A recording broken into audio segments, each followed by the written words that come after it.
Okay, we've added in imports for most modules, so we go up to Tools and Import. What we'll see here is that we can import customers, inventory code changes, so that's if you want to export, say, out your codes to give new ones and then import them back into the code change module and do the merge from there. You can do vendors, customer code changes, ship to, vendor specific pricing, GL transactions, special pricing or price matrix in BVEssentials, purchase orders, inventory adjustments, sales orders, and chart of accounts. So let's use an example here. Let's take the inventory.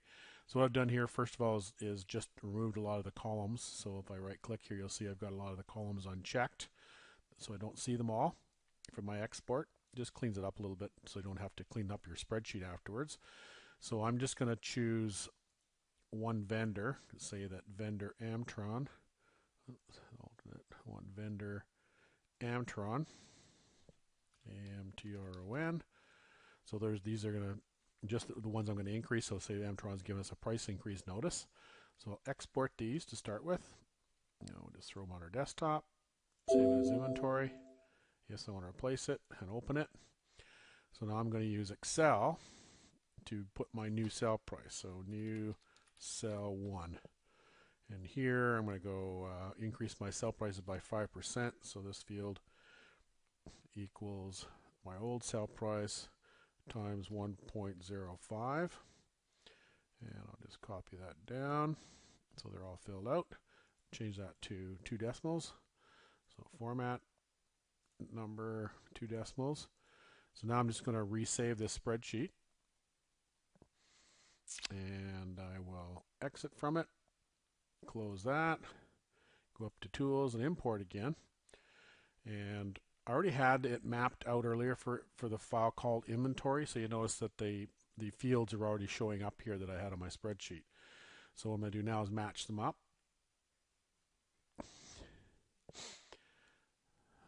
Okay, so I notice that I'm missing unit of measure, so that's not a problem. I'm just going to close this, go back to my sheet here. I'm going to add in unit of measure,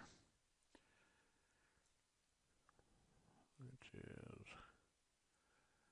make that a little bigger. So selling unit of measure. So I've got that on there as well. I'll just re-export it on my desktop. Call it inventory again. Replace it. Open the file. Redo this again. New cell 1. Notice that if you do make a mistake like that, it's very easy to recover. So we're going to go equal cell times 1.05. Copy my prices down. Format them again. 2 decimals. And save the spreadsheet. Now I get back out. Okay, then you go up into Tools, Import, and right now I previously saved the file that I was using when I import, so it's matched up with the inventory XLS on my desktop already. And down the bottom here, I've set the destination where to put the file once it's finished. And then if it fails, if there's a failure on, say, a match or a wrong unit of measure or something like that, where to put the file afterwards. I put them both back to the desktop so it stays there for now. So then what I do is I match up my fields, warehouse to warehouse, match, part number to part number. And I want to turn on my header row so I can see my description. So if my header row is unchecked, I can see the field names at the top.